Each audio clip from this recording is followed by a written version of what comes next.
Awesome. Welcome everybody to Pain and Passion. I'm so excited for you guys to get to meet my guest today, Miss Lisa Babbage. I was asking her how to pronounce her name before, and she's like, it's like cabbage with a B. And that was amazing. But she has an incredible story. I recently got to meet her over the phone and Zoom and all the things through a sweet mutual friend. And it has just been such a blessing and such a gift to hear her story and hear just what she went through and how that pain has just transformed and is being such a light to every person she encounters. This woman's joy is contagious. Her story is amazing. Her passion is comes through in just incredible ways. So I'm going to go ahead and just turn it over to you, Lisa. Thank you so much for being here. And would you share just a little bit about who are you? Who is Lisa Babbage?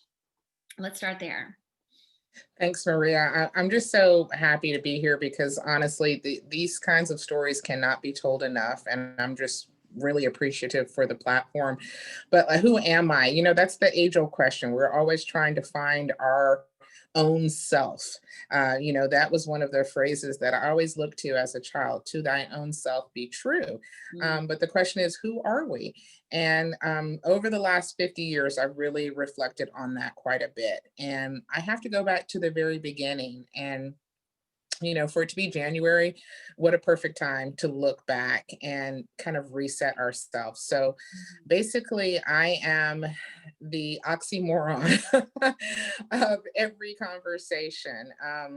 I am a little girl who finds herself lost in words, just enjoying staring at clouds and speaking to her father in these quiet moments that bring peace and joy.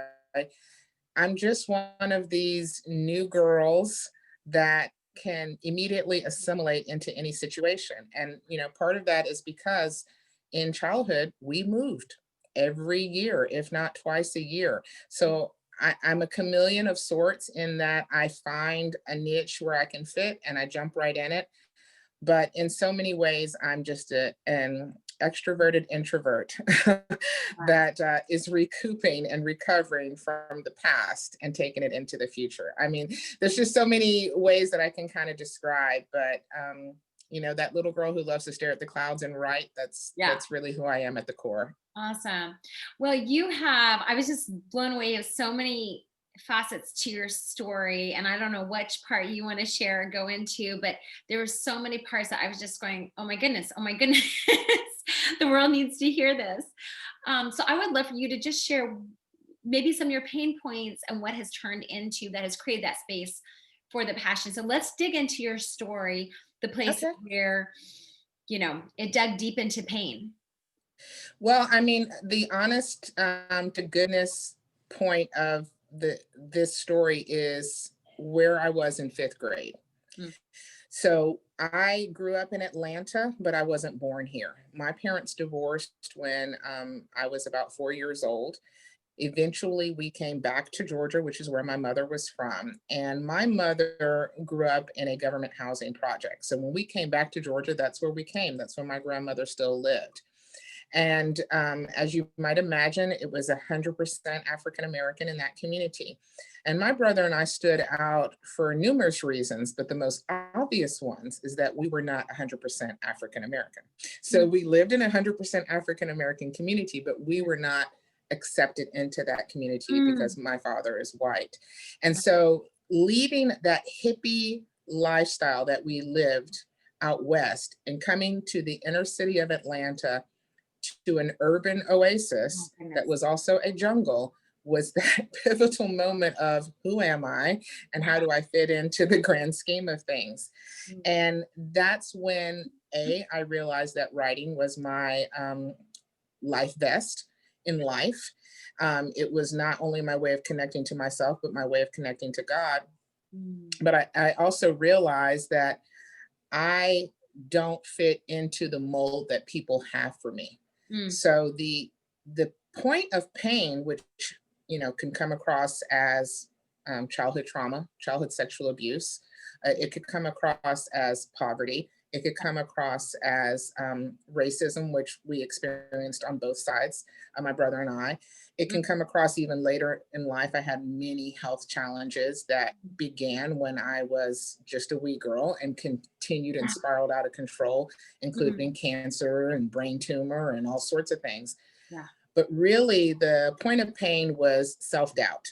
When Mm. I came to Georgia, I came with doubt because the only world I had known was so far removed from urban Atlanta.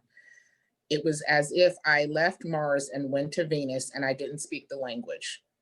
Wow. And so here I am trying to figure out how to cope in a world I don't understand at all, Mm. a world where I see people that look like me, but they don't see me as looking like them.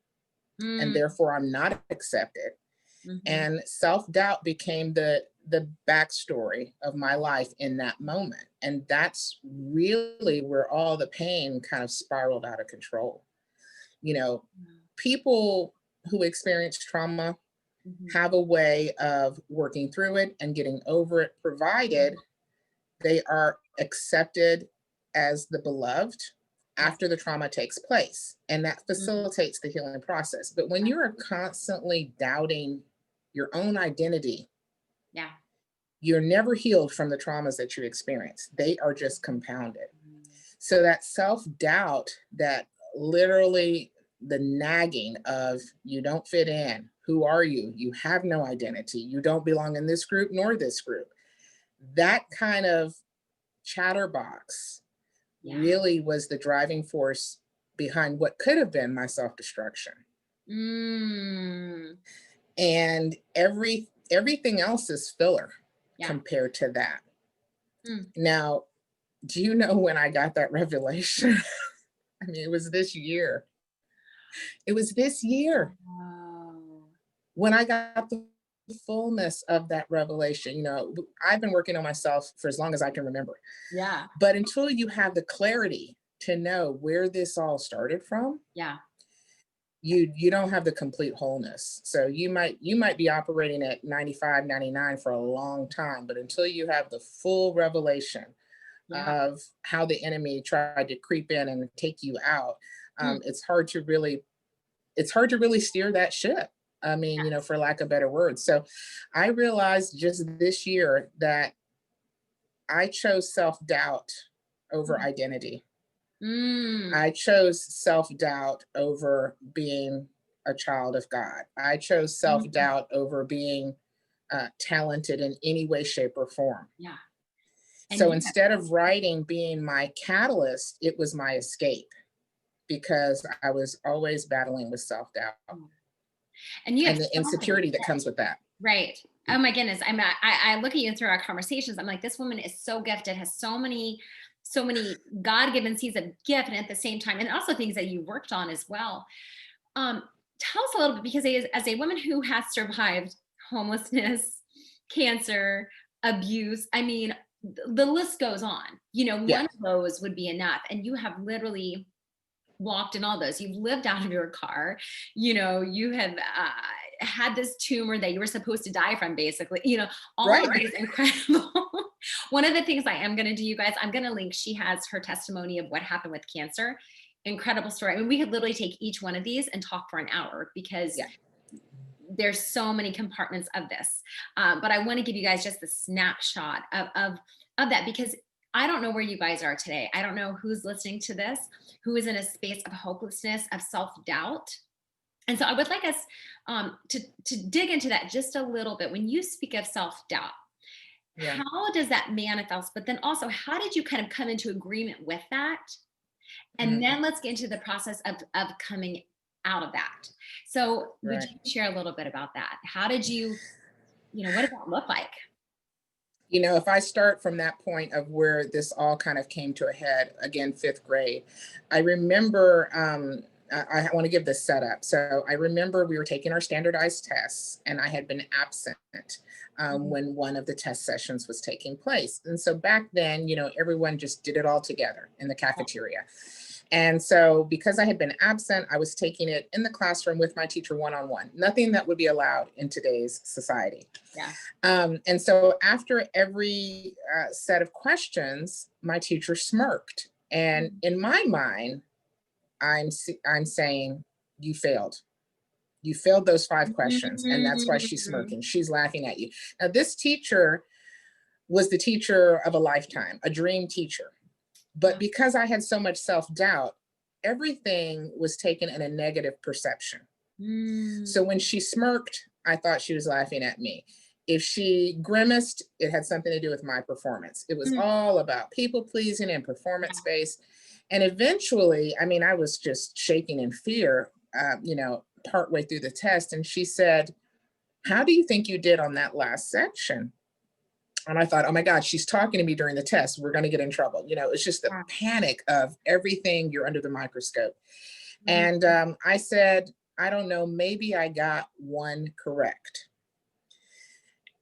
Then she actually burst out laughing and she said, "Did you mean you thought you missed one?" I said, "No, maybe I got one correct out of the 5. Oh my goodness. And she said, "You haven't missed one since we've been testing. You have a perfect score."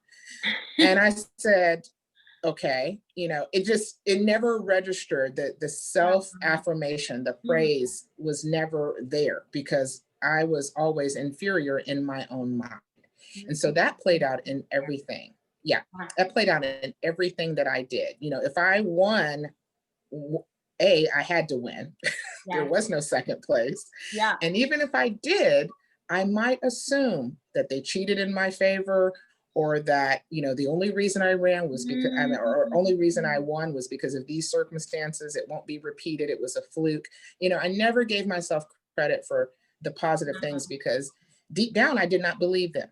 I did not believe that because I had verbally come into agreement with the naysayers who said I Mm. didn't fit in. I Yeah. wasn't good enough. Mm. Blah, blah, blah, blah, blah. Whatever the negative talk is, Yes. it was easier for me, a decision in 5th grade, it was easier for me to say, yes, all of that's true, rather than fight against the grain and try to defend myself. Because as a very shy, insecure girl, those that were against me seemed louder Mm. than those that were for me. And so I just buckled Mm. to what I felt was the pressure Yeah. of the bullies. Yeah. One thing, and this may not apply to everyone, but just to give folks a picture, you know, if if you're surrounded by racism, whatever the ism is, Yeah. it envelops you. Mm. And as a child, my brother and I literally ran home from school from bullies Mm. every day for several years. Yeah. If you don't have the wherewithal because your support network is weak or you just don't know yourself like I didn't Mhm. know myself, Yeah. you will succumb to that eventually. Mhm. If you don't have the life vest out there, you're going to drown in Yes. that sea of negativity. And Yeah. so I just, instead of treading water, I submitted to that. And Mm. I started telling myself, you are a loser. You are trash, because Mm. I wanted to stop fighting that narrative. I was Yeah. exhausted.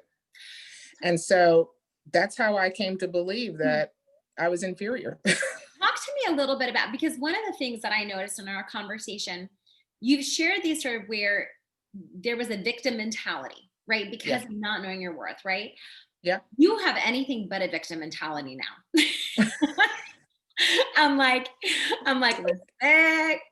Okay. So talk to me a little bit about the mind shift of victim versus victor, but which lies in knowing who you are, Yeah. choosing your thoughts, right? That Yeah. intentional versus just agreeing with what is said or the naysayers or the enemy, within that. Talk to me a little bit about that shift for you, because we see a lot in the world today of a lot of Right. people in any and all different aspects of their life feeling they're a victim.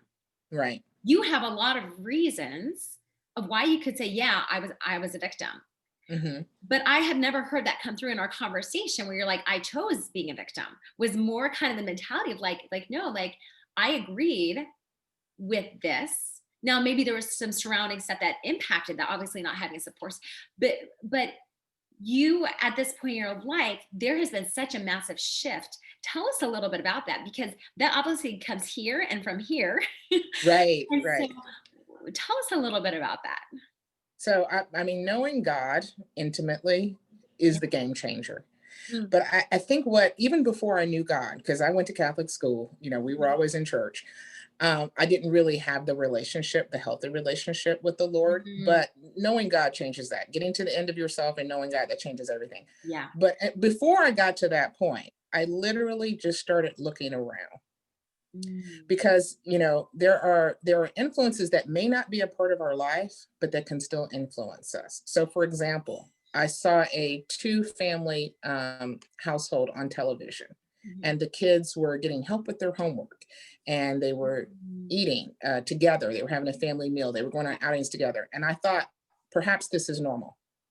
My life may not be, but perhaps that is. And so slowly, over just living life, I started recognizing other things in the world Yeah. that did not line up with my life. And I realized I wanted those things. Mm, And I think we have to raise our hand and be able to ask for help. And that for me was extremely difficult. yeah. But at least what it began to do is just plant a seed of there is something else out there. Yeah. Mm, Eventually I got to the end of myself and I said, God, I want those things. I had to cry out for help, and he began changing my mind in an instant. mm, I will give a case in point. When I was in my early 20s, I was having precancerous situations and they were undiagnosed. I was going to a doctor, I was getting a second opinion, all these things were happening. And one of the doctors said to me at 23, you're going to be on painkillers for the rest of your life. mm. And, for my generation, if a person has DR in front of their name and they're wearing a white coat, they are next to God. You don't question them. Mm. But my immediate response was, that's impossible. I'm 23. It's impossible for a 23-year-old to be on pain medication for the rest of their life. There has to be another option. Yeah. So that, those seeds of this is not reality or this is not Yeah. norm came to a head in that moment. And I questioned, perhaps for the first time in my life, what my reality was. Wow. So you have to have that kind of switch flip Mm. in your mind to where you can get to a position to ask for help. Yeah. Otherwise, you have to get to the end of yourself. Either way, and sometimes they're the same moment in Yeah. life. But when that happened, I started questioning everything because I realized if I'm just allowing the current to take me out, Yeah. I'm never going to get to the destination I said I wanted. And so Mm. that's how that whole victim mentality started to change. Yeah. Well, tell us, okay, so coming out of that, your life Yeah. is looks very different now. So would love to hear a little bit about what your life looks like now, but also you have such a heart of passion for pouring out and helping those around you and just doing beautiful work, not just in your work, also who you are is just a life-changing encounter. So I would love for you to share a little bit, how are you taking that pain of what you experienced, that lack of self-worth, the feeling like a victim, so many different things that you experienced, and how are Right. you turning that around now to be a light to the world?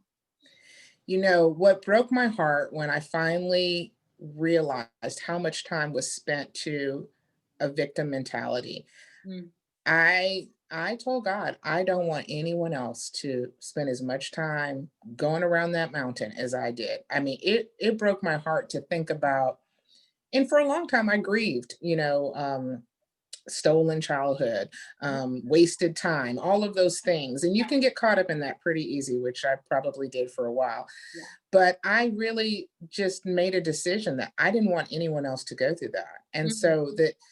the first way, and maybe the best way to reach out, is to be transparent. And that's kind of what we're doing right now. Yeah. I wrote a book that is my testimony, and had to wrestle with God through the whole thing, because I was going to name names, but that was so liberating. And what I have Mhm. found is that the reality of it, the truth behind it is what attracts other people and can Yes. point them in the right direction. Mm, I had to wander around until that light bulb moment came on for me. wow. But if someone else can walk into a room and you can point them to the light, it Yes. shortens the journey.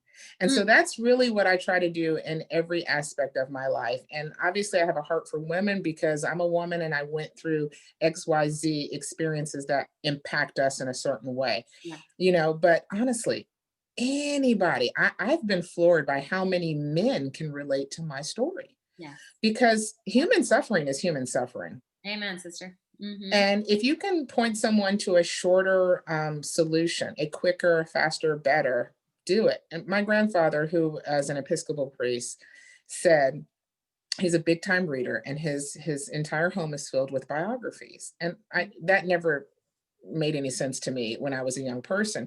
But one day I asked him, "Why is everything in your library a biography?" And he said, "I want to learn what these people spent a lifetime learning. And I can do it by just simply reading their book." And that's when I realized every single one of us has a book that is to be written, if not already, Mm, for a specific purpose that the Lord has. And that story will help someone else catch up to wherever we are quicker, better, faster. It's what we want to pass on to our children and our children's children. It's that legacy of inherited validation mm, that can only come when we are completely transparent about our struggles, yeah. how we overcame them, what our wrong turns were, what the lies were that we believed. Because if you tell me a lie you believed and I happen to be struggling with it, wow, I'm empowered instantly Good points. Yeah. because I value your opinion. And so it, Mm, it really builds, I call it the warrior generation. yeah. I believe that God wants a warrior bride generation. Yeah. But if you don't equip people for war, spiritual warfare, they will not survive the battle. And so this is a part of Mm, equipping people to be all God wanted them to be.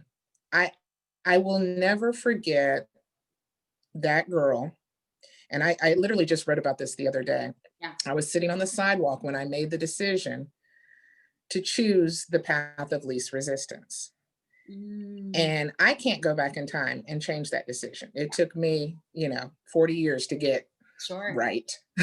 But if I can save someone else Yes. that 40 years of wandering in the wilderness, it will redeem my time and Mm, it will redeem it for them as well. And that's my goal in life. I love it. So if people want to get a copy of your book, how do they Yes. do that? So they can go to Amazon.com, just type in Lisa Noel, Noel Babbage, and every book I've written will be there. My testimony is 333 Miracles. It's the first of a long line of life. And I always suggest that people start there, but you know, peruse. You can also go to lisanoelbabbage.com. Some of my books, excerpts will be there as well. And, more in the works because once God unlocks the faucet, it just flows. I love it. I One of my favorite things that I learned recently was reading this book on the science of sound and learned that um, every cell in our body has a frequency, has a vibrational frequency. And these scientists, was so cool. They did this study where they basically were able to take those pulsings, that frequency. They were able to translate that into an audible sound through some kind of scientific instrument, whatever. And they basically found that our bodies are made up of these different frequencies, these different sounds. Mm, So essentially, we are each our own specific symphony. Every one of us, and I loved what you said about how everyone has a story yeah. that has to be told by that person that no one else can do. And when I think about that, I've never liked when people are like, "Oh, God use me," because things are meant to be used. People are meant to be loved. And as a Mhm. musician, my instrument is my baby, Mm, like just not just anybody's allowed to play it. When it's going right. in for a gig, I'm like right by it. And so as instruments of the Lord, like that we are so loved and that we are so taken care of, and Mm, that beautiful music can be played through us. But not only that, that literally without one of us, some aspect of that symphony is incomplete. right. You know, it's incredible. And so, Lisa, I just thank you for sharing your symphony and your story so beautifully. You are such a light. I'm inspired every time we talk on the phone, just in your honesty and your vulnerability, but also in your Yeah. faith and your Thank hope. you. And you know, that's always my hope and prayer with these videos from Pain to Passion is that whoever you are, wherever you are, in whatever situation you are, that you walk into hope, knowing that if you're in a painful season, it's not going to last forever, and that Mhm. there is a reason for it, and that pain point is actually going to become a passion point for you, that is going Right. to be a massive light to the world. And so just have hope, my friends. Lisa, thank you again. I'm going to link things for in the notes here so that everyone can check out your books and hear your testimony about being healed from cancer and all the things.